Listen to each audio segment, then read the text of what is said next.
screen. And so I'm going to go ahead and introduce you, and then I'll turn it over to you. How's that work? Excellent. Thank you, Dr. White. Perfect. All right. Well, guys, this morning, I'm so excited. We have one of my colleagues and dear friends, Dr. John Vinson. So Dr. John Vinson is the current CEO and Executive Vice President of the Arkansas Pharmacists Association in Little Rock, Arkansas. In this role, he oversees all aspects of APA advocacy, professional affairs, organizational affairs, innovation, and communication efforts to improve both the business environment for Arkansas pharmacists and clinical environment to improve patient care for Arkansas care given by Arkansas pharmacists. Dr. Vinson received his pharmacy training at the University of Arkansas for Medical Sciences College of Pharmacy, and he has a diverse professional experience. As he was previously employed for 12 years in the University of Arkansas for Medical Sciences Regional Programs Family Medicine Clinics. In various roles, he worked as a clinician, teaching faculty, and quality improvement leader. Dr. Vinson also has professional experience as a community-based pharmacist, a hospice pharmacist, and a hospital pharmacist. Dr. Vinson is an Arkansas native. He was born in Fort Smith and is a graduate of Van Buren High School. In his spare time, John enjoys hiking, sports, and spending time with his family. So it is my pleasure to introduce you guys and turn you over to Dr. John Vinson. Thank you for being here with us, Dr. Vinson. I appreciate it. Hey, thank you. It's good to see everybody. This is certainly a historic year in education. My children are, my son's a junior at high school at Bryant High School, just south of Little Rock. And my daughter's a ninth grader at the junior high. And both of them are, begging to go to virtual as opposed to in person, because it's such a challenge right now with wearing masks and can't sit by my friends at lunch. And so while I can't completely understand what it's like to be you as a first-year student in professional school at the UAMS College of Pharmacy, I'm certainly hearing it from my kids about how disruptive it is. And it's certainly been disruptive at our association and our activities, which I'm going to pull up my presentation here in a minute and tell you more about what we do and why we need you as student pharmacists to be active in our association, and also when you complete your education to remain active. The work that we do is not because of our staff or team, it's because of our membership. And we're one of the strongest associations in the country at the state level because of that, because of how engaged and active our pharmacists are in this state. So you're lucky, you're blessed, whichever way you want to look at it. I believe you're blessed, to become part of the pharmacy family in our state. It's a great state to practice in. All right, I'm going to pull, let's see here.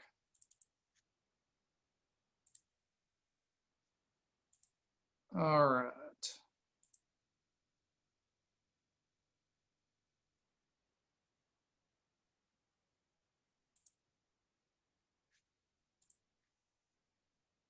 I'm going to share my entire screen, and then I'm going to launch the PowerPoint. Okay. So good to see everybody. Arkansas Pharmacists Association. CEO, as Dr. White disclosed. Pharmacist that, if you didn't hear, quite a bit on my bio, but bottom line is I've worked in hospitals, retail, community pharmacy, and spent about 12 years of my life in an ambulatory care physician clinic with providing direct patient care, billing incident to or underneath a physician, where I was able to provide direct patient care in a clinic setting for complex patients with diseases like diabetes and COPD and asthma and even HIV. We had a once a week, believe it or not, back then, I've been out of, practicing pharmacy for many years, even though I know you guys are all thinking I look like I'm about 25 years old, but I've been in practice for actually 20 years now. But we, back in that practice, we had very high-end technology before telemedicine or telehealth was cool. Working in Fort Smith, providing care for all of the patients in the Fort Smith area that were diagnosed with HIV. And we worked with specialists, infectious disease specialists out of Little Rock with UAMS to provide recommendations and care for those patients. And of course, I got to wear my pharmacist hat to be able to navigate through a lot of the adverse effects and dosing challenges of those medications. All right, here's our office. We are located, if you look in the bottom right-hand corner, a beautiful first row view of our state capitol. We are literally right across the street on the corner of Capitol Avenue and Victory. We have two buildings. The main building here on the left is where our main offices are or were. And this building on the right is a smaller conference room that we're currently operating out of right now. Plus, we're all working from home and telework, which is, I'm broadcasting from my home right now, actually in Benton.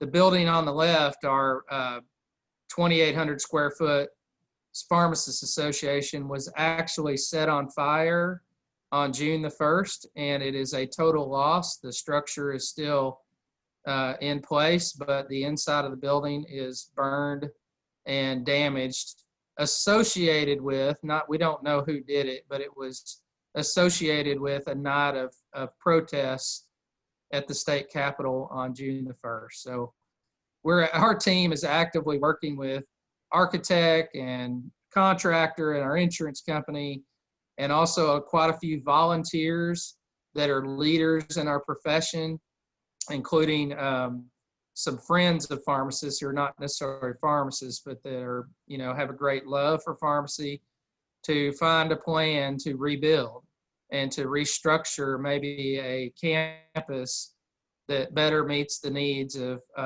our need to broadcast like in a studio as opposed to just, at my house with a blank wall behind me. It would be nice to have a full-fledged studio to be able to do more online education, advocacy efforts with state legislators and other stakeholders to advance our profession. So that's just a little bit about where we are.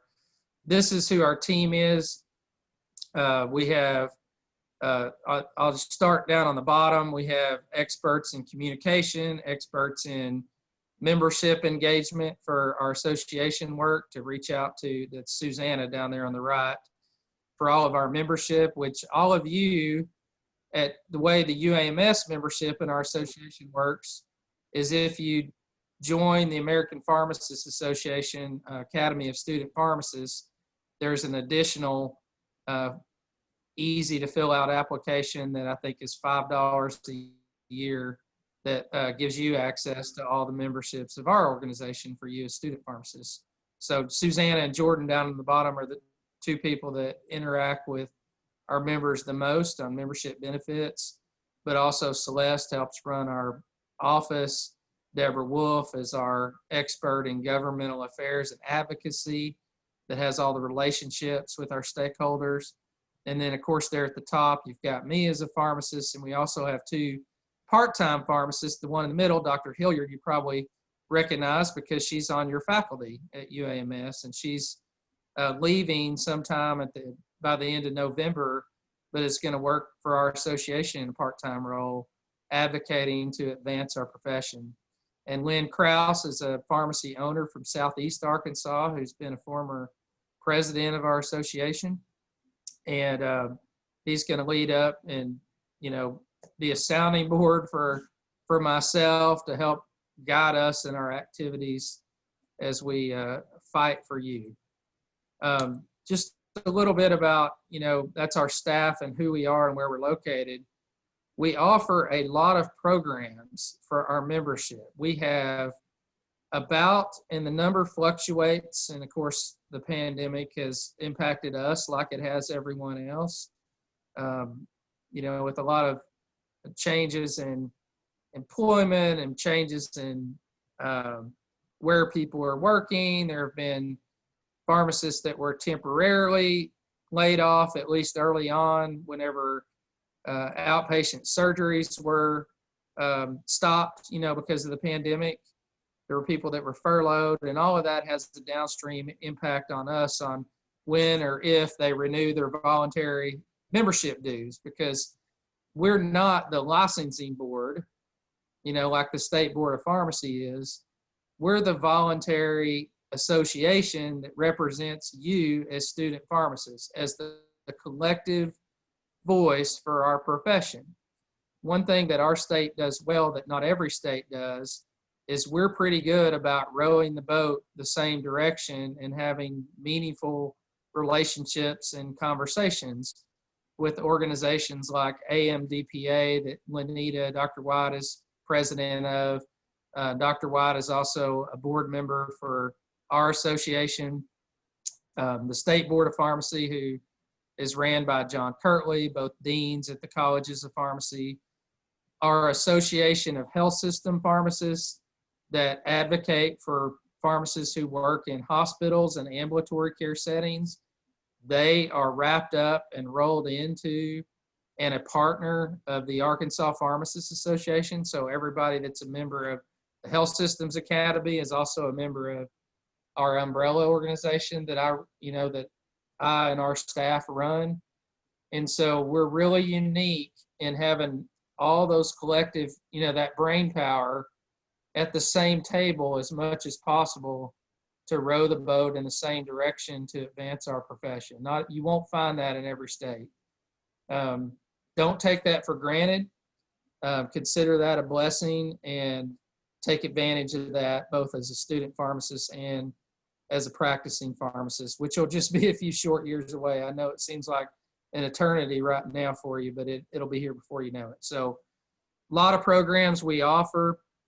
The one I wanted to focus on today, because I think that, if you had to say what's the secret sauce or the thing that you do the best that's unique about your business and your organization, and that is advocacy. And of course, this is just a funny meme, if you will, about what an advocacy director does, but someone who does precision guesswork based on unreliable data provided by those of questionable knowledge. So our state legislature meets every 2 years in Arkansas. I'll tell you here in a minute about who those people are and how many there are, but they depend on us because they're not experts in the profession of pharmacy. We are the experts. One of our state senators recently commented that our associations, and by the way, not all advocacy champions are honest. A lot of them are not. A lot of them mislead or don't provide the full story.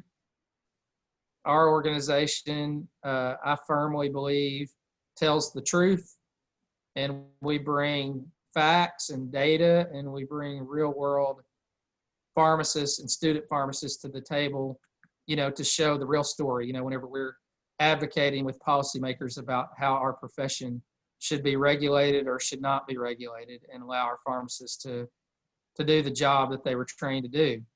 But, we've got an upcoming legislative session that we're working on, kind of finalizing our plans of working as what some would say we're the fourth branch of government, because we, are a voice that represent the actual professionals in our industry who don't have a vote or a seat at the table, but we have influence and we have information that those who do have a vote and have a seat at the table can act on. We do have in our state legislature in Arkansas 2 pharmacists who are in office. One of those pharmacists who I'm sure you will see or hear from during your education and time at the college is Dr. Justin Boyd of Alma, Arkansas. He's actually a native of Van Buren. He lives in Fort Smith, but his pharmacy, when I said Alma, he owns a pharmacy that he operates in Alma, Arkansas. Dr. Boyd had no plans or any idea that he would ever become involved in politics. And when you hear his story, the reason he became involved is because he was sitting in this class, just like you are right now, except they were in a big pit and lecture hall instead of, connecting through Zoom.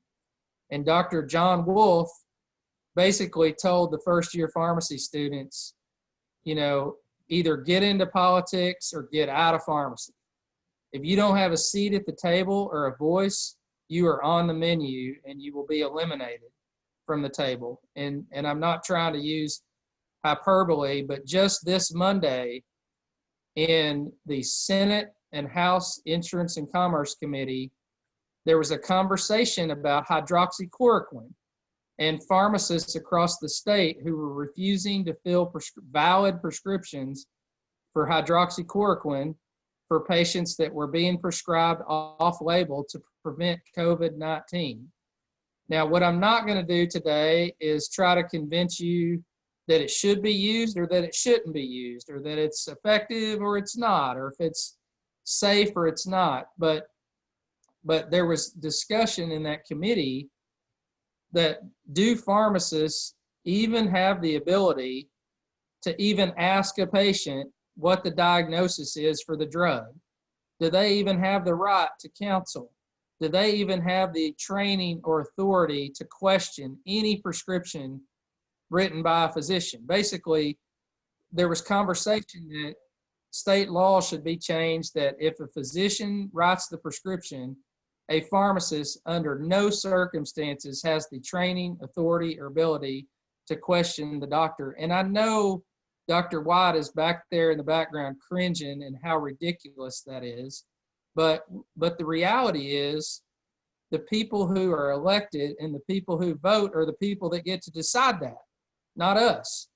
It's our job to either be able to influence and share our story, or it is our job to run for office and become somebody who makes that decision and has a seat at the table. So anyway, Dr. White, I would encourage, and I'd be happy to share that video with you. I think it would be a good out-of-class exercise and assignment for them to watch, those couple of minutes of testimony and, formulate their own opinion about how, what you're hearing on my slide presentation in the real world, how it's applied. I think it'd be helpful. It's hard to watch, but I think it'd be helpful for them to see it. I know, it makes you angry, doesn't it? It makes you just so mad. I was screaming at the TV. Right. So anyway, great exercise for you to look at outside of class. All right, so I'm going to go through a few real world examples besides that high level story that I just shared. In 2018, our association, the Arkansas Farm Association, and you're going to hear about, if you haven't already, a contracting entity or a middleman called a pharmacy benefit manager. And pharmacy benefit managers decide which drugs are covered, which ones aren't, how much the pharmacist is paid, how much the pharmacist is not paid, et cetera, et cetera. When they started out in the 1960s as simply a claims processor, meaning if the doctor wrote it, it was paid for and filled at the pharmacy, and these middlemen would help to make sure that you knew who the patient was, what their date of birth was, did they in fact have real insurance or not, and if they did, get the claim processed, in the business model, so that a patient could actually access services that they needed in a pharmacy if they were not paying cash out of pocket, if they actually had a insurance plan that covered pharmaceuticals. That's how they started. They've evolved quite a bit since the 60s, and in 50 years, they've gone from that simple task that I just described, that's a claims processor, to a $500 billion plus industry that has drastically changed healthcare. Some would say for the better, some would say for the worse, but there's no doubt that there is needed regulation in that industry, when in fact for the first 50 years of their existence, there was virtually zero regulation. So our state association started trying to pass this legislation in 2003 when I was president of ASP at UAMS, of the Academy of Student Pharmacists, and a volunteer member of the board that I'm now CEO of the company. So I had the pleasure of seeing this from day one when our pharmacists tried to get regulations passed, and it took 15 years before our state lawmakers finally did something. I know that's probably incredible to you to believe, to believe that it took that long, but that's how long it took. I'm not going to go into all the reasons why it took that long, but it just hopefully illustrates a little to you how important it is to have a voice. So that was passed, provided a lot of, I'm not going to go into the details of everything it does, but basically it puts roadblocks on the ditches or guardrails on the ditches on the road, just as an analogy, to promote a more fair market for pharmacists to be able to provide the services they've been trained to do and be compensated for that and be able to compete and be able to survive and have a fair chance at providing those services in rural areas all over our state. So this is just a few graphics of what it looked like to actually make that happen in 2018. And this is crazy looking at that picture in the bottom right, thinking about the pandemic now. But on the left is former CEO, Dr. Scott Pace, who recruited me to the association as my former boss. He has now gone into the private sector. He and his wife, Ann, own a pharmacy here in Little Rock, Kavanaugh Pharmacy. And now he is a full-time governmental affairs and firm partner owner of Impact Management. Representative Michelle Gray is next to him in the bottom left. She was one of the lead sponsors of the bill. That picture on the right was one of the committee hearings early on in 2018. And we started what we called Eddie Glover's Army, where every one of our board members knew 5 people. Those 5 people knew 5 people. Those 5 people knew 5 people.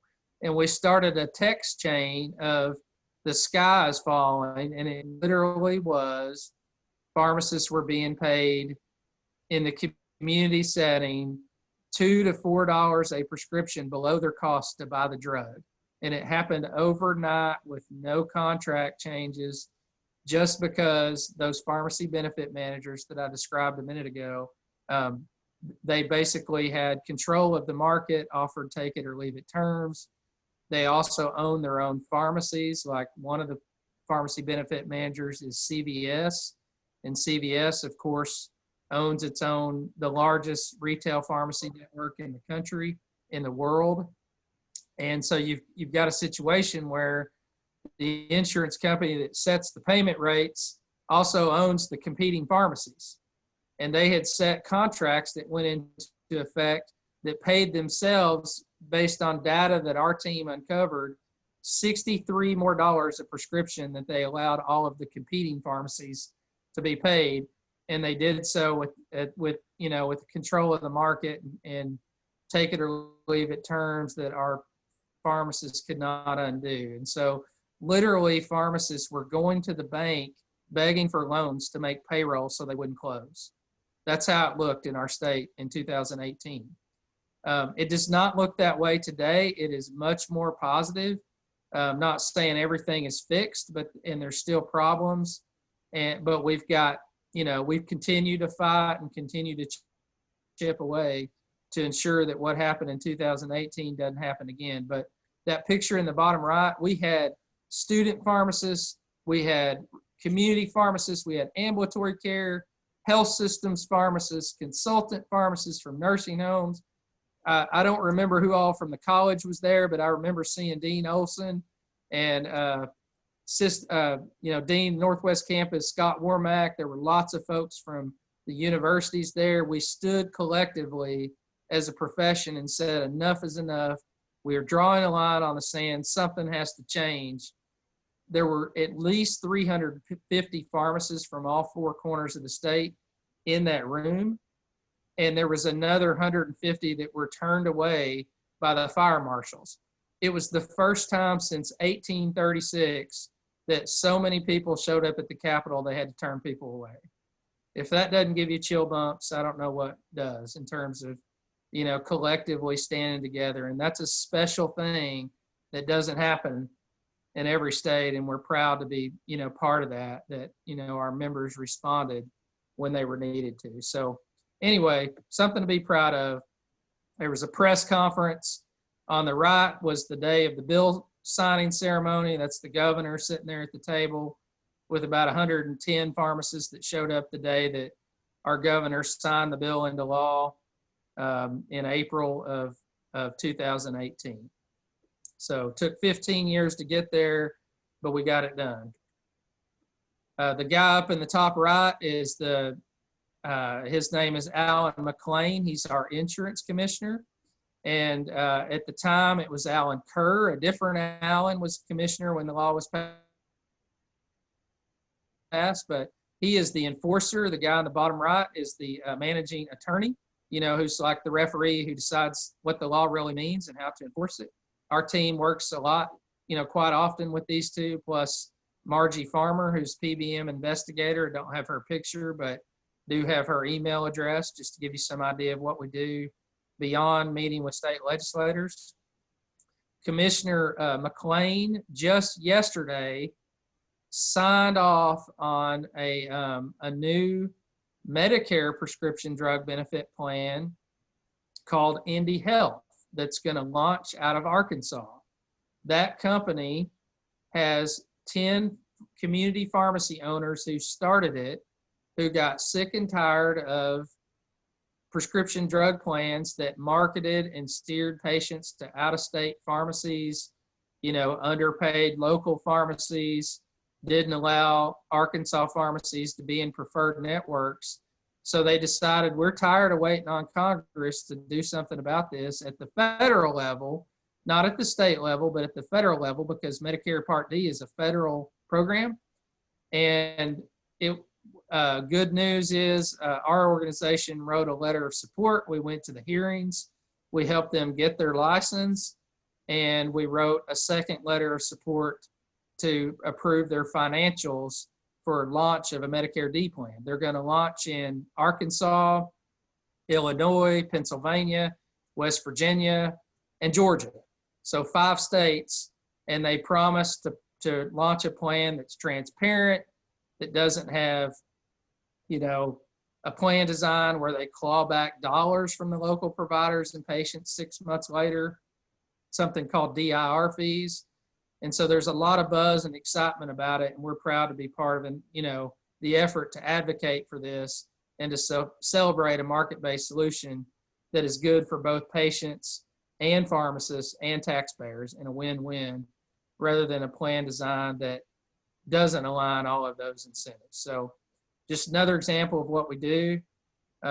Beyond the 2018 law, this just gives you like a perspective of all kinds of legislation that does not happen at the federal level, by the way.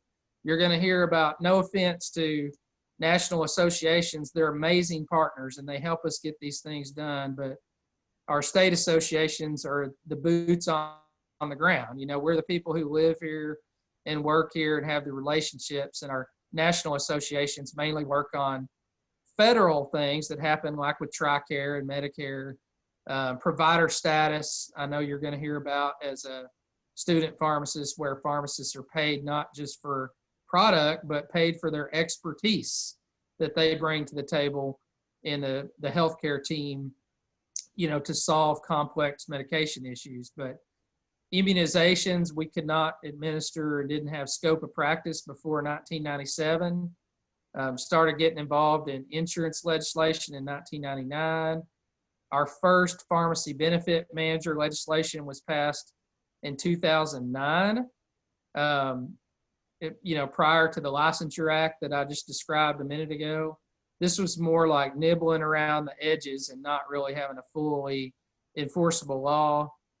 2011, we helped get some protections around predatory audits where pharmacists would provide good services that weren't fraud, and then they would hire hired guns who got a percentage of anything that they took back from a hospital or a doctor or a pharmacy on technicalities.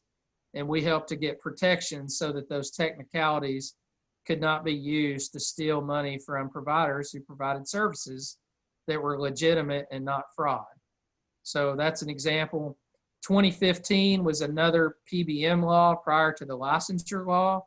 The interesting, not to go into the details of that, but just at a 50,000 foot view, That law is now being challenged before the U.S. Supreme Court, and it's the very first time the U.S. Supreme Court has ever accepted a case in our country's history that directly impacts pharmacists and contracting between pharmacists and PBMs that I talked about, that launched in the 1960s. And so there's a lot of eyes on our state. It has national implications. And put this in your phone as a save the date, because the oral arguments on that case are going to happen October 6th at 10 a.m. And our organization, in collaboration with our national partners, the National Community Pharmacists Association, American Pharmacists Association, and state pharmacists associations, is going to launch a virtual watch party, and we'll have live testimony and speeches from myself, our president, our national partners, and also our state's Attorney General, Leslie Rutledge, who, by the way, is running for governor of our state in 2022. She is going to make live comments about how important pharmacists are to local communities and why they are taking on this Goliath, if you will, that's made it difficult for pharmacists all over the nation to practice. So, how about provider status? Does our state association play any role in that and making sure that pharmacists have the ability to be paid for their services? To be honest with you, we're still struggling on that arena, but but the good news is we've got a lot of work to be done, and to work in collaborative fashion and a collective fashion, similar to what I just described on the pharmacy benefit manager front. We've made some progress, meaning we have the ability to prescribe immunizations under a protocol. We have the ability to collaborate under a disease state management protocol with physicians. We have the ability to bill in a clinic setting, like I described a minute ago, underneath a physician. We have the ability to, we're actually now defined in our Practice Act as healthcare providers. I thought it was interesting. There are comments actually being accepted today on who will get the first COVID-19 vaccine, which is going to be available as early as the end of October, 1st of November. Probably be 20,000 doses in that initial rollout, when we need about 300 million doses. So it's going to be really interesting to see who gets those first doses and the ethics behind that. But at a high level, the initial rollout had healthcare providers defined as tier 1 and had pharmacists defined as tier 2. How ridiculous is it that we're defined as healthcare providers, and that's not being recognized, at least in the first draft, as healthcare professionals who not only need COVID vaccine because we come into contact with patients, because we have pharmacists who participate on codes in the ICU that work in critical care areas like emergency rooms and critical care units. And then guess who gives 30% of the vaccines in this country? So does it make sense to ask a pharmacist to go give a COVID vaccine if they've not been vaccinated themselves, to prevent spread amongst the patients that they're administering the vaccine to? So we're working on that front, but we were successful in 2017 at clearly defining in state law, and by the way, there's Representative Boyd's name as a sponsor, co-sponsor, lead sponsor on that bill, one of our 2 pharmacists elected that serves in the state legislature. Managed care, we work a lot with our Medicaid program, which is a state program that you'll learn throughout your curriculum, and we advocate in that arena. Already talked about the PBM Licensure Act in 2019. We updated that law last year. From the provider status front, we added over-the-counter nicotine replacement therapy as well as prescription-only nicotine inhalers to give pharmacists the ability to prescribe those under a statewide protocol to help patients who are trying to stop, tobacco products and prevent all the death and harm and disease that is affiliated with the use of tobacco products. We also worked on, with the medical society, a couple of areas to make it easier in contracting with PBMs and health plans. And then we expanded our scope on the ability to provide vaccines down to age 7 under a protocol. Prior to 2019, pharmacists could provide flu vaccine down to age 7, but all other vaccines were 18 and above. Now, as a result of our efforts in 2019, in collaboration with chain drugstores, we were able to expand that down to age 7. Interestingly, there is an emergency order that came out of the federal level that our national partners helped that actually supersedes this law, Act 652, that now allows pharmacists, at least during the pandemic, to be the prescriber of record. They don't need a protocol. They just have the authority down to age 3 as prescribers of vaccines in all 50 states. So it's a team effort, and our national partners like ASHP, American Health System Pharmacists, American Pharmacists Association, National Community Pharmacy Association deserve a lot of credit for making that happen. And we do not at the state level deserve credit for that, but I'm just trying to give you an understanding of how working together both at the state and federal can produce a better environment for pharmacists to use the skills you're going to get while you're a student at UAMS to then be able to go put those in practice when you graduate. I'm going to say this one last time. If you don't hear another word I say today, remember anything, we have a team of how many people? 7 on staff. Our staff and our board is powerless without you taking an active role in advocacy, giving us your feedback, sharing information, getting to know your state representative and state senator, having their cell phone number in your phone, being able to text them, knowing who they are. It doesn't start when you're a pharmacist. It starts today. So remember that. And don't forget to join our association too when you graduate. Speaking of those elected officials, there are 135 of them at the state level, a tremendous amount of them. The easiest way to keep track of them is to download an app that you see on the upper right-hand corner called Lobby Up. That app lets you use your GPS location or to input whatever address you want, wherever it is that you vote. Hopefully all of you vote.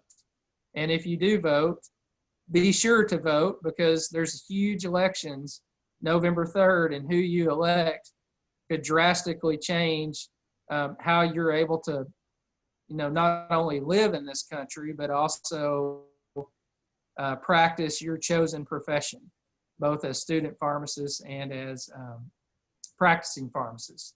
That example I gave a minute ago, where the federal law supersedes state law and allows pharmacists now to independently, at least through the emergency, prescribe down to age 3. Guess what? It's not just pharmacists. They included interns and student pharmacists in the language. So after you are trained as an intern, as a student pharmacist, which Dr. White can tell you when that comes in the curriculum, but it's sometime in your first year of pharmacy school. Under that new law, you'll be able to, under federal law, under the supervision of a pharmacist at the appropriate time, be part of the solution to immunize Americans. There are 2 primary committees, both in the House and Senate side, that we work with. Public Health, all scope bills. Insurance and Commerce, all insurance related and business bills.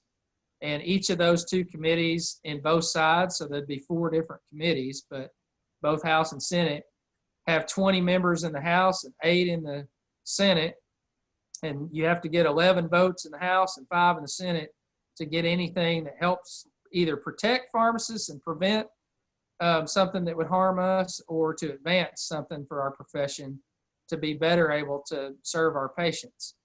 And I'm not saying that all 135 legislators aren't important, but these that serve on these 2 are especially important for student pharmacists and pharmacists to have relationships with. So anyway, just for some perspective, at the federal level, and by the way, state legislators are not congressmen. They are state legislators.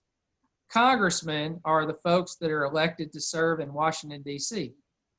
Arkansas has 6 congressmen, 4 in the House and 2 in the Senate. And just like every other state, we have equal representation in the Senate, but in the House, because we're only 1% of the U.S. population, we have very little representation. We only have 4 seats, 435 seats, in U.S. Congress.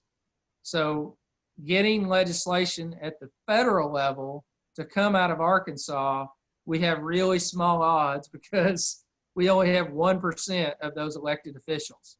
We need help from states like Ohio and Pennsylvania and New York and Florida to be able to move. One exception, I would say, is on the Senate side. We've been having recent conversations with Senator Cotton, who is going to speak to our membership on October the 7th, the day after. So another thing to add into your calendar, and we plan to make it very low cost, if not free, probably free for student pharmacists to join. But we're going to have Senator Tom Cotton live on a town hall breakfast meeting with us on October 7th. He and his staff are interested in bringing manufacturing of drugs back to the United States, because there's been all kinds of shortages through the pandemic because of our reliance on drugs, pharmaceutical ingredients, and drugs that may have been manufactured in India and China.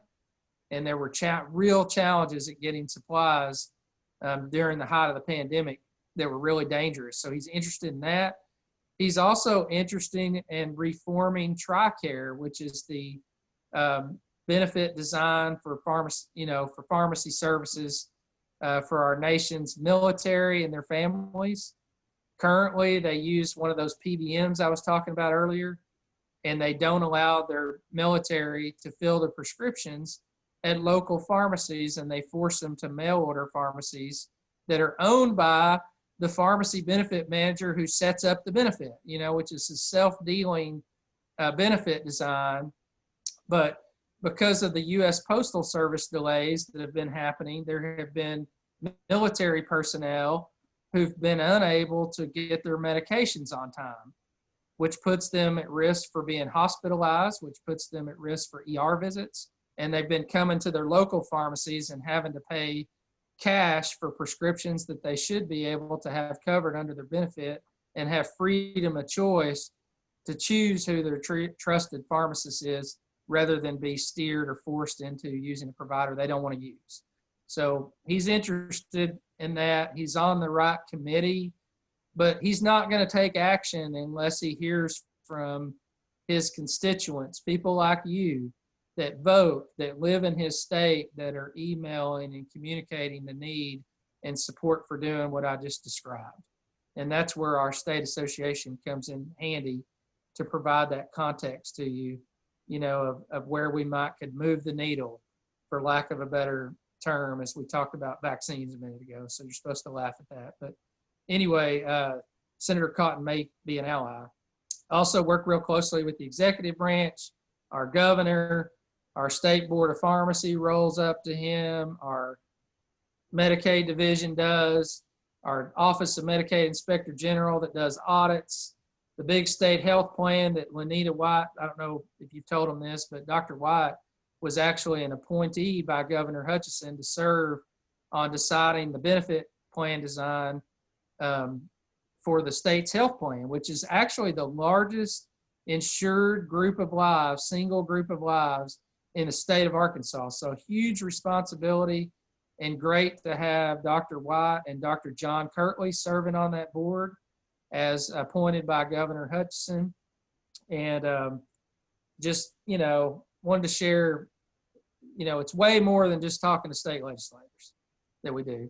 Here's our Attorney General, Leslie Rutledge, that we talked about a minute ago, who's actively working on this Supreme Court case, which could totally change a fair playing field on reimbursement for pharmacists across the nation, which if she wins means better pay, more access to local pharmacies, more jobs for our student pharmacists when they graduate.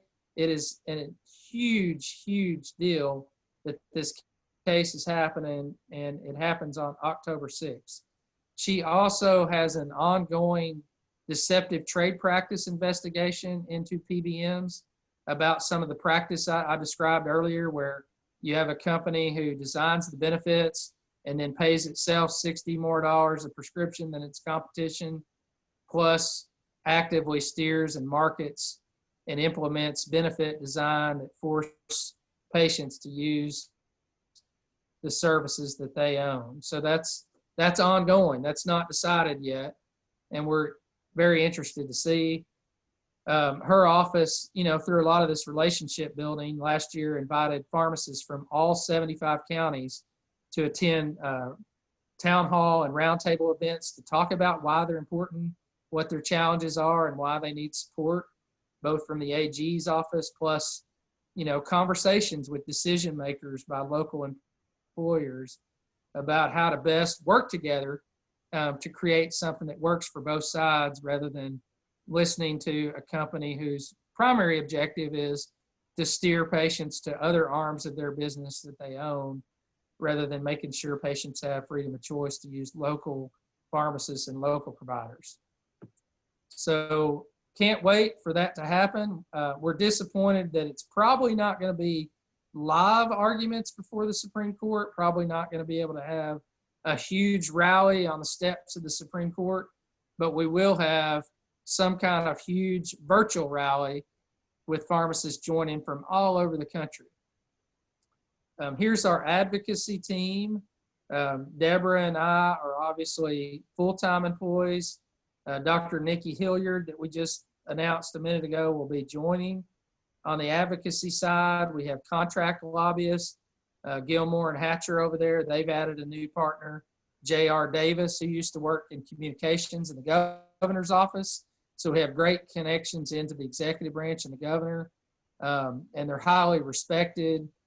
And then, of course, we have attorneys. Have a meeting this afternoon, actually, with Nate Steele, our association attorney, to draft legislation for the 21 legislative session. We don't know for sure what we might ask a legislator to introduce, but we're going to put it on paper so our board and leadership can discuss, what for sure our priorities are. One of those might be there's a broken system with Medicaid where there's arbitrary limits on the number of prescriptions that are allowed. This has been studied in our state, and basically they've said this policy, by blocking access to pharmacists and access to these prescriptions, actually ends up costing the state more, because the patients aren't able to avoid downstream medical spend on emergency room, physician visits, and preventable hospitalizations that could have simply been avoided by coverage of pharmacy services. So working on that. We've had a win this year where we successfully advocated to the state or to our governor in Medicaid that pharmacists weren't able to provide flu shots. They technically could, but they were paid below the cost to be able to provide the service. So there was a study done that looked at this that found out that even though 50% or greater of Arkansans get a flu shot every year, only 12% of patients that are, this is a huge disparity, because this impacts people of lower socioeconomic status, based on their income or their lack thereof, or maybe they're disabled and unable to work, like the developmentally disabled population. We said, this is ridiculous. This is leading to preventable illness and death, preventable cost, and pharmacists can help. So long story short, a lot of counties in the state that, aren't providing vaccines, particularly to children, because of the poor reimbursement. This is a graph, the ones you see in yellow from 2018 and 19. There's literally 14 counties that if you have a child with Medicaid that needs a vaccine, the only place they can go is the health department. no physicians and no pharmacies participate because of the low reimbursement. I talked to somebody in White County, right here in the Searcy area yesterday. They have a 2.5-month waiting period right now at the health department to get a child in for overdue vaccines, even those that are required for school, just to give you an idea of the backlog. Can you imagine what the backlog is going to look like for COVID-19 vaccine if some of these barriers aren't solved? So long story short, we produced policy change recommendations. This red column is how undercost the vaccines were in adults. And the good news is on the first 2 of those 5, they agreed with us and they implemented policy changes that brought flu vaccine reimbursement up from about $16 to adding an administrative fee of $15.45, where pharmacists will be paid $31 to $37 instead of $16. So they've doubled, more than doubled in some cases, the reimbursement, and pharmacists are actively enrolling in the program to bill in the medical side of Medicaid. And you will see literally in 1 million lives where previously only 12% were vaccinated, there's another 900,000 lives that could be vaccinated. And if you instead of 12%, you hit 40 or 50%, you literally could see 500,000 people be vaccinated against flu and save lives that weren't able to access it last year. So at a high level, giving you some real world examples of what associations do. I hope this was meaningful and educational for you. And I'll open it up for questions. Thank you so much, Dr. Vinson. I appreciate it. And you told many of my secrets to the class. So now they know all the other stuff that I'm doing. That's kind of funny. Couple questions, and real quick, because we are at beyond time, actually. One of the questions was, have you heard anything about the cost of insulin in the U.S.? We heard a lot about that pre-COVID, but have you heard anything about efforts to make the cost of insulin more affordable for patients? Yeah, so that's a great question. So yes, that's a very complicated question because the policy is complicated. I know you've probably seen some things on the news recently where the president has issued executive orders, and I think the administration is working on it. I don't think Congress has done enough. I don't think they've done anything, to be honest with you, other than hold a few hearings, but not actually taken action. There have been some states that have taken action to limit to put in state law the maximum out of pocket that patients would be responsible for. So I think there's a possibility there could be legislation introduced 2021 that would do that in our state. I will tell you, when I was in your shoes, by the way, my niece has type 1 diabetes, and my wife and I actually helped diagnose her when we were on a family vacation. I don't have time to get into the whole story right now, but it's personal for me, is my point saying that. Right. And my son has asthma, and the cost of his asthma inhalers, range from, $150 a month to $350 a month. And when I was in your shoes, the insulin that was created in the 70s was about $16 a vial. The brand new state-of-the-art insulin that was rapid acting, that's still on the market today and is often preferred because of its pharmacodynamics profile, was about $60 a vial. Today, that was in 2001 when that price, when I saw those prices, when I worked in the community pharmacy. Today, that same insulin that was $16 a vial is now about $100 a vial. And unless you're able to, Walmart has one particular brand that they've got a pretty good deal on that's available, or that rapid acting that was $60 a vial in 2001, today is $300 a vial. And a lot of what's driving that is a kickback system where the PBMs, demand, a payment called a rebate from the manufacturer. Manufacturer agrees to it. the PBM and health plan pocket a lot of that money for profit, and they are not fiduciaries, and they aren't required to pass those rebates or savings on to the actual patient or the health plan.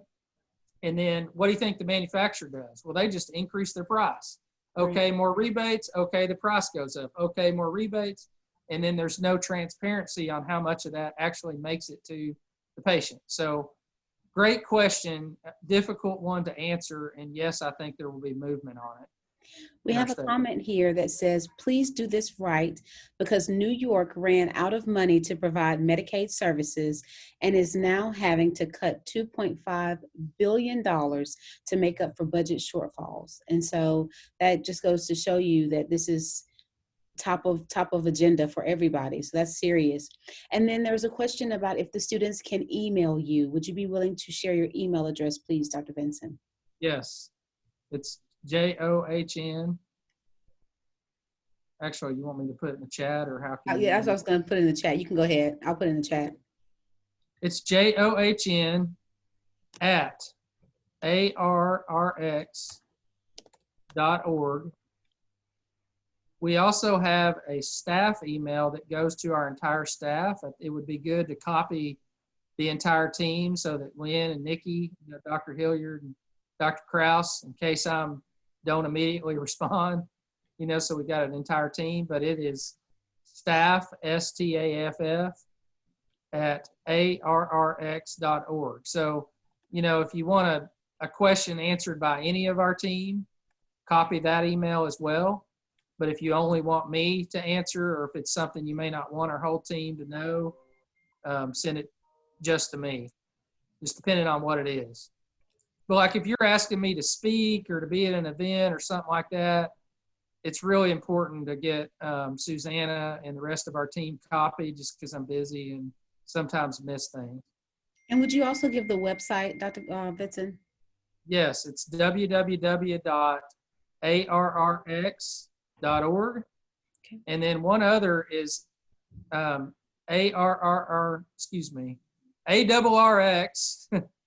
ARRXPhoenix.com is a website that shows some of our fundraising efforts and our story about our burned building and the efforts we're taking to rebuild our campus. So actually a student pharmacist, Jason Lamb, one of your upperclassmen, helped us design the website and launch that website. So really proud of his efforts to volunteer. We do offer a senior award, for people who go above and beyond. I'm not saying Jason Lamb's going to get it, but that kind of work would make, somebody to be considered, for the senior award. We have students who volunteer on committees, and we have opportunities for students to write articles in our journal.